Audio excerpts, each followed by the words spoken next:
आकाशवाणी. राजेंद्र लेले आपल्याला बातम्या देत आहे. ठळक बातम्या. भारताचं देशांतर्गत उत्पादन गेल्या 10 वर्षात 105% वाढीच्या दरानं दुप्पट. अवैध ऑनलाईन गेमिंगशी संबंधित 357 संकेतस्थळं बंद. कांद्याच्या निर्यातीवरचं 20% शुल्क 1 एप्रिलपासून मागे. मतदारसंघांची पुनर्रचना करताना लोकसंख्या हा एकमेव निकष असू नये, नवीन पटनायक. यंदाचा ज्ञानपीठ पुरस्कार छत्तीसगडचे हिंदी कवी आणि लेखक विनोद कुमार शुक्ल यांना जाहीर. आणि जिम्नॅस्टिक्समध्ये भारताच्या प्रणती नायकला FIG विश्वचषक स्पर्धेत कांस्य पदक. आता सविस्तर बातम्या. भारताचं देशांतर्गत उत्पादन गेल्या 10 वर्षात 105% वाढीच्या दरानं दुप्पट झालं आहे. देशाचा GDP 2015 मध्ये $2.1 ट्रिलियन वरून 2025 मध्ये $4.3 ट्रिलियन इतका झाला आहे. आंतरराष्ट्रीय नाणेनिधीनं ही आकडेवारी जाहीर केली आहे. अमेरिका, चीन, जर्मनी आणि जपाननंतर GDPच्या बाबतीत भारत आता जगातला 5वा सर्वात मोठा देश बनला आहे. भारत लवकरच जपानलाही मागे टाकेल असा अंदाज आहे.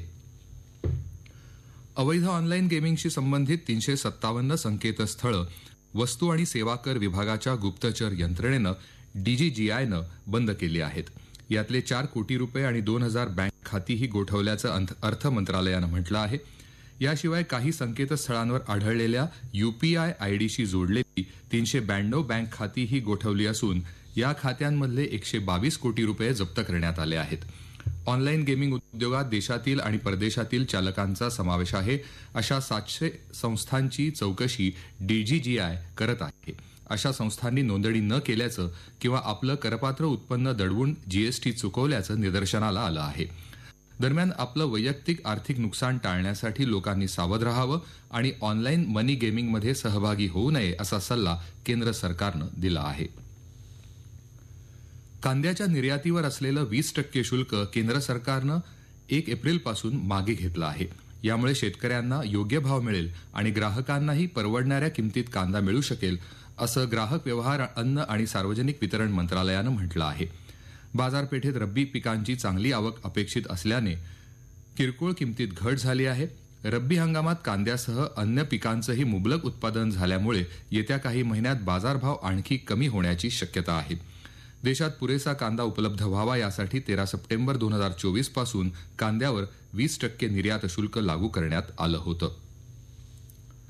लोकसभा आणि विधानसभा मतदारसंघांच्या पुनर्रचनेसंबंधी तामिळनाडूचे मुख्यमंत्री MK स्टॅलिन यांनी बोलावलेली संयुक्त कृती समितीची बैठक काल चेन्नईत झाली.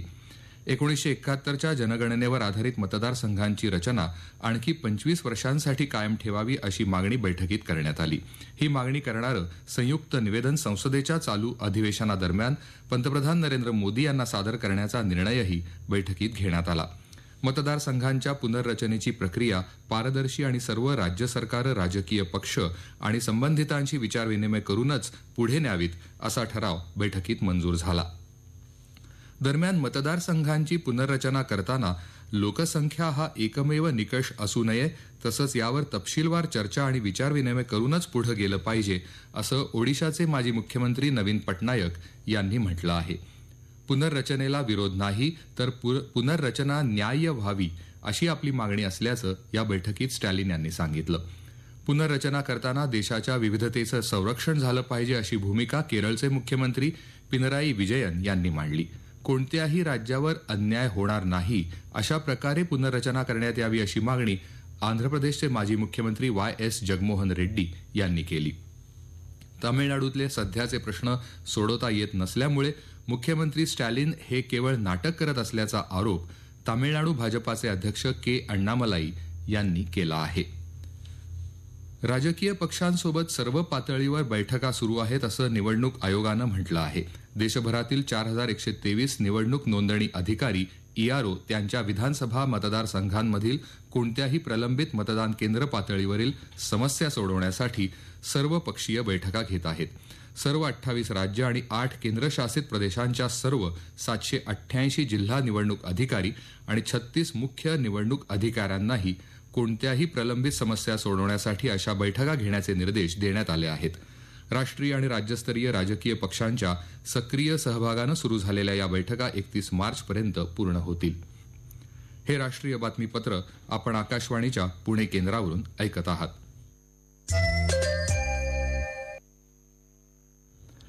छत्तीसगडमधले प्रसिद्ध हिंदी कवी आणि लेखक विनोद कुमार शुक्ल यांना यंदाचा ज्ञानपीठ पुरस्कार जाहीर झाला आहे.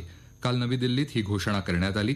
त्यांच्या 50 पेक्षा जास्त वर्षांच्या साहित्यिक कारकिर्दीत त्यांनी कथा, कविता, बालसाहित्य अशा वेगवेगळ्या साहित्यात आपला ठसा उमटवला. नौकर की कमीज, खिलेगा तो देखेंगे आणि दीवार में एक खिडकी रहती थी या त्यांच्या कादंबऱ्या आधुनिक हिंदी साहित्यातल्या सर्वोत्कृष्ट कलाकृती मानल्या जातात. मणिपूरमध्ये शांतता आणि सौहार्द प्रस्थापित करण्याकरता तिथल्या लोकांनी एकत्र येऊन काम केलं पाहिजे असं आवाहन न्यायमूर्ती भूषण गवई यांनी केलं आहे. गवई यांच्या नेतृत्वाखाली सर्वोच्च न्यायालयाच्या न्यायाधीशांचं एक शिष्टमंडळ काल हिंसाचारग्रस्त मणिपूरच्या दौऱ्यावर गेलं होतं. गवई यांच्यासह न्यायमूर्ती विक्रमनाथ, MM सुंदरेश आणि KV विश्वनाथन यांनी चुराचांदपूर जिल्ह्यातल्या मदत छावणीला भेट दिली. जम्मू काश्मीरमध्ये नायब राज्यपाल मनोज सिन्हा यांच्या हस्ते आज जम्मूच्या अभिनव थिएटरमध्ये तावी फिल्मोत्सवाचं उद्घाटन होत आहे. चित्रपट निर्माते, कलाकार आणि सर्जनशील व्यावसायिकांच्या प्रतिभेला व्यासपीठ देण्यासाठी जम्मू काश्मीर सिने असोसिएशननं हा लघुपट महोत्सव आयोजित केला आहे. गाझामध्ये खान युनिस इथे इस्रायली हवाई हल्ल्यात हमासचे राजकीय नेते सलाह अल बर्दाविल ठार झाले. हमास आणि पॅलेस्टिनी माध्यमांच्या वृत्तानुसार दक्षिण गाझा पट्टीतील बर्दाविल इथे हा हल्ला झाला. यामध्ये त्यांच्या पत्नीसह त्यांचा मृत्यू झाला. दरम्यान काल सकाळपासून विविध ठिकाणी झालेल्या इस्रायली हल्ल्यात 32 पॅलेस्टिनी ठार झाले.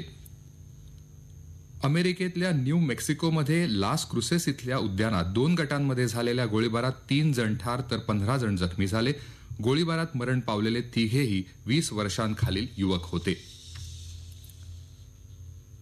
Indian premier league IPL T20 क्रिकेटच्या काल रात्री कोलकाता इथल्या ईडन गार्डन्सवर झालेल्या उद्घाटन सामन्यात RCBनं कोलकाता नाईट रायडर्स KKRचा 7 गडी राखून पराभव केला. KKR संघाने निर्धारित 20 षटकात 8 बाद 174 धावा केल्या.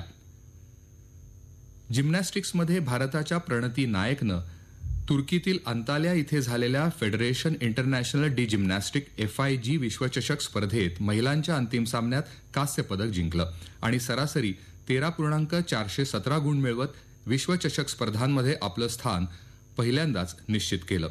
प्रणतीने आशियाई अजिंक्यपद पदक 2 वेळा जिंकलं आहे.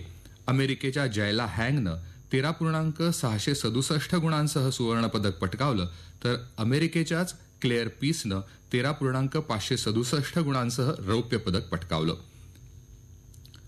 खेलो इंडिया पॅरा गेम्स 2025च्या तिसऱ्या दिवशी काल नवी दिल्लीत झालेल्या नेमबाजी स्पर्धांमध्ये महाराष्ट्राच्या स्वरूप उन्हाळकरनं सुवर्णपदक पटकावलं तर 10 मीटर रायफल नेमबाजीतील SH1 प्रकारात स्वरूपसोबत कविन केनगाळकरनं रौप्य पदक मिळवलं.